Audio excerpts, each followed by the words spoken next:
Hello everyone, welcome to my channel wonders with patience.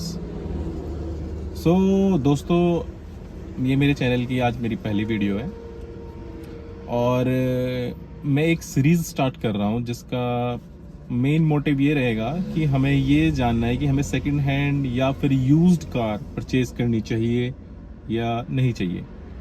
इसका videos बनाने का main motive ये है कि अवेयर करना कि बहुत से लोगों को कन्फ्यूजन्स रहती है कि हमें सेकंड हैंड परचेज करनी चाहिए या नहीं करनी चाहिए या हमें डायरेक्ट न्यू पे ही जाना चाहिए।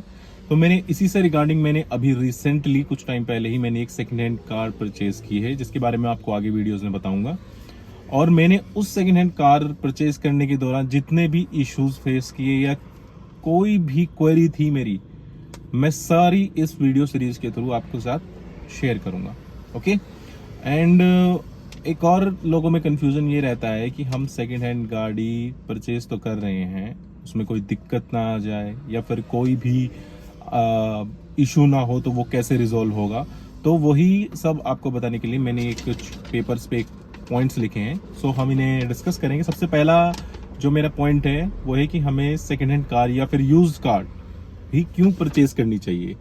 हमें मतलब इसमें कि हमें न्यू भी कार लेनी चाहिए या फिर हमें अगर हमें कोई अच्छी डील मिल रही है तो हमें यूज कार पर भी जाना चाहिए या नहीं जाना चाहिए। सेकंड हमारा पॉइंट होगा कि हम कौन सी कार परचेज करें, क्योंकि आजकल मार्केट इतना वास्ट हो गया है ना कि हमें इतनी कंफ्यूजन है गाड़ियों को लेकर कि हमें हैचबैक परचेज करें या फिर एसयूवी सेडान को। इतना मतलब मार्केट में इतनी गाड़ियां इतनी कंपनियां हैं तो हमें कंफ्यूजन ऑब्वियस सी बात है। और ये सेकंड हैंड मार्केट में भी यही कंफ्यूजन रहती है कि हमें कौन सी गाड़ी पे जाना चाहिए, किसकी मेंटेनेंस सही होगी, किसकी मतलब एवरेज सही होगी, कॉस्ट ऑफ मेंटेनेंस सही होगा या कोई फ्यूचर में आफ्टर सेल सर्विस सही होगी या नहीं होगी। सो हम सब इस टॉपिक में बात करेंगे।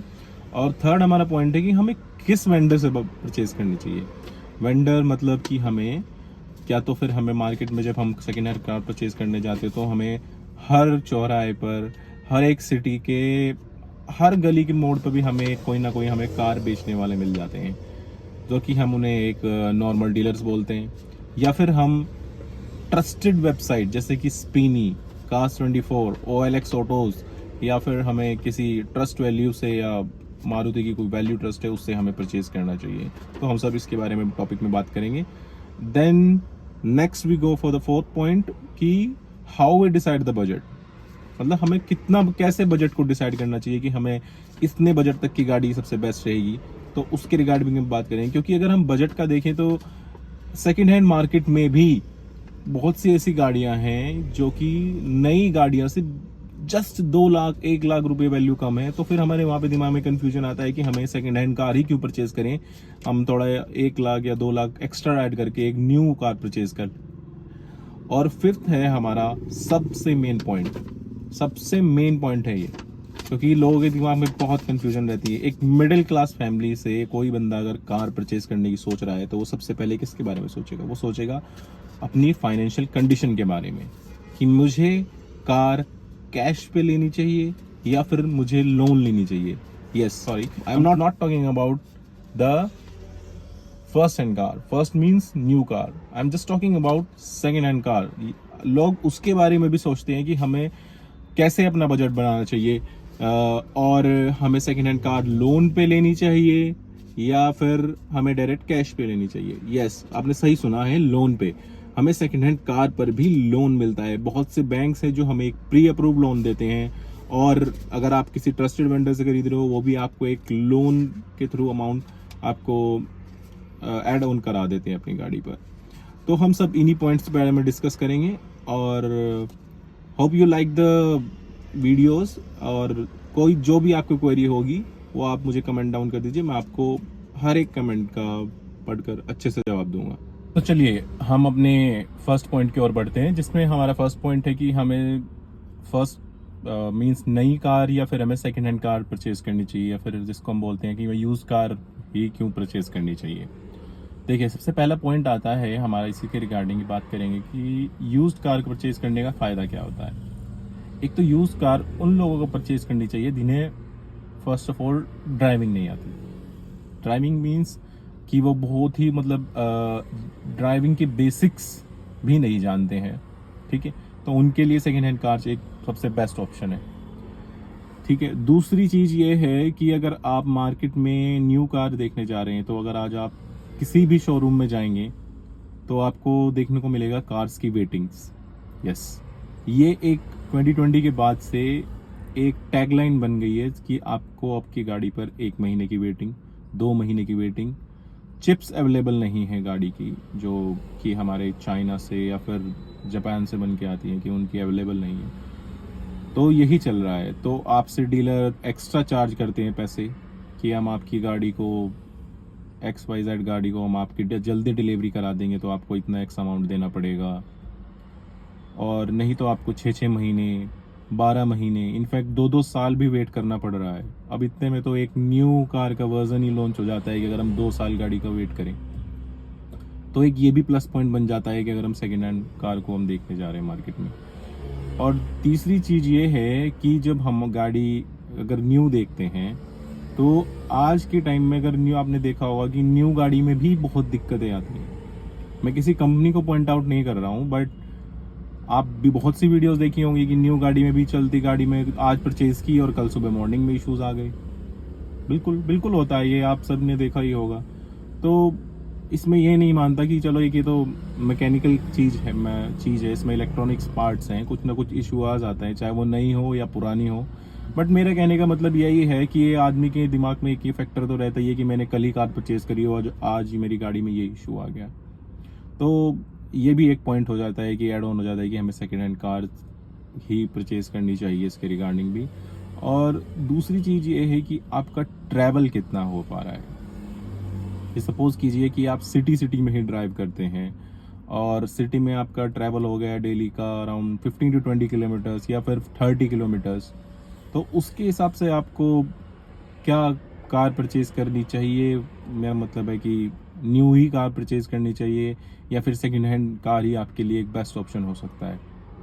तो थिंक अबाउट इट, कि वो डिपेंड करता है अपने आपकी पर्सनल चॉइस पर। किसी को सेकंड हैंड कार भी अच्छी लगती है, अगर किसी को अच्छी डील मिल रही हो तो क्यों नहीं सेकंड हैंड कार पर जाएगा, या फिर किसी को अच्छे डिस्काउंट के साथ ही न्यू कार मिल रही हो तो वो उस पर जाएगा। वो सबकी अपनी अपनी प्रायोरिटीज़ होती हैं। तो इट्स अप टू यू, कि आपके ऊपर डिपेंड करता है कि आपको किसके थ्रू जाना है, कि न्यू कार पे जाना है या फिर आपको ओल्ड कार परचेज करनी है।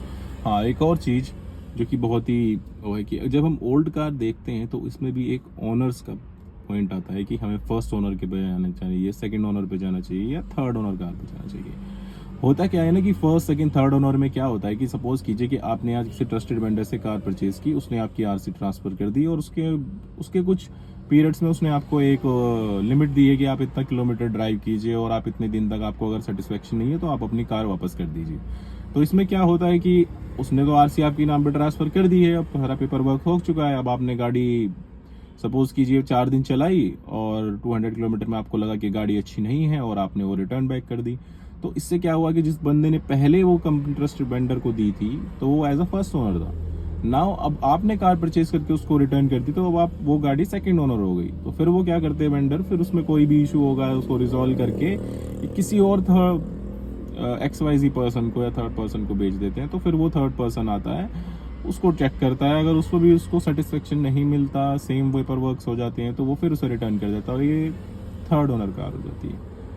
अगर आप सेकंड हैंड कार ही परचेज करना चाहते हैं तो मेरी मानना ये रहेगा कि आप एक बार फिर फर्स्ट ओनर पे ही जाइए।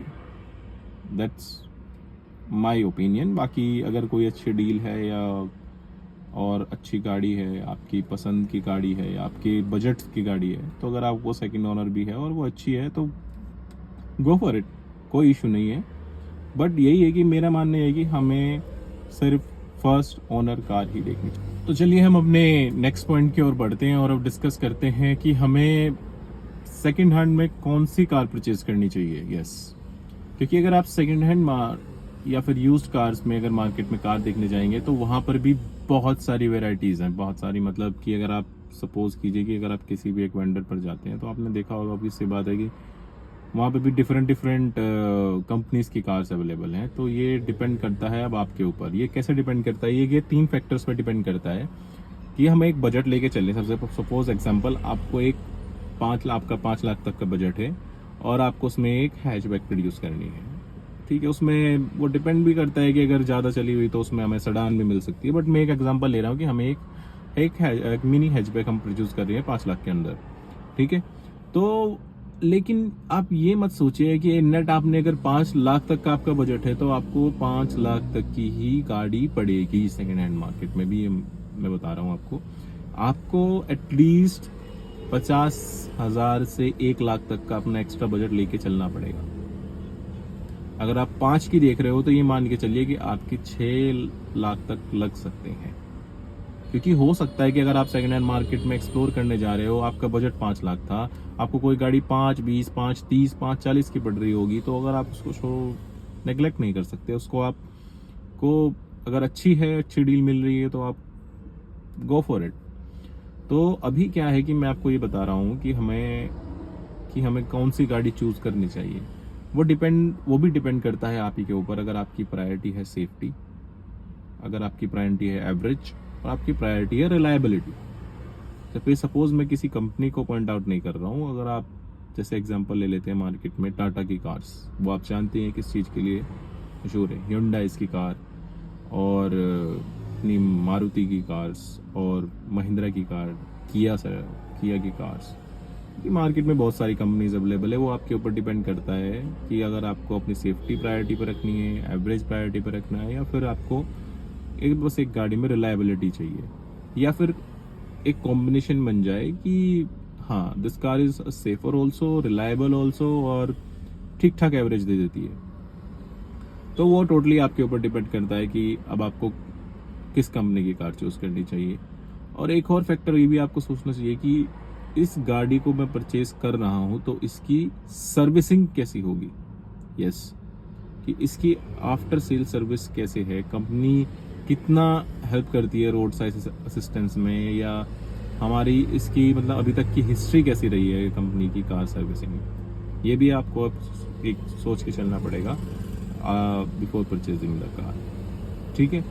तो अब एक एग्जांपल ले लेके मैं आपको बताता हूँ कि सपोज कीजिए कि मैंने अपना बजट बनाया था कि मुझे एक 4 लाख तक की गाड़ी चाहिए, और मैं एक गाड़ी ढूंढ रहा हूँ जिसका नाम हम कुछ भी, जैसे सपोज कीजिए कि मैं टाटा की टियागो देख रहा हूँ सेकेंड हैंड मार्केट में 4 लाख तक की, अगर कोई मुझे मिलती है अच्छी तो। बट क्या हुआ कि वही मैं एक वेंडर के पास गया, मुझे एक अच्छी गाड़ी मिल गई, कोई Hyundai की या फिर मारुति की गाड़ी, तो जो कि थोड़ी और उससे बेटर कंडीशन में थी और उससे थी, तो वो एटलीस्ट उससे 50 से 60 हज़ार रुपये महंगी थी। हाँ, तो मैंने जैसे बताया था कि अपना आपको एक एक्स्ट्रा 1 लाख का बजट लेके चलना ही पड़ेगा, तो मैं ऑब्वियस सी बात है कि मैं उसको देख लूँगा।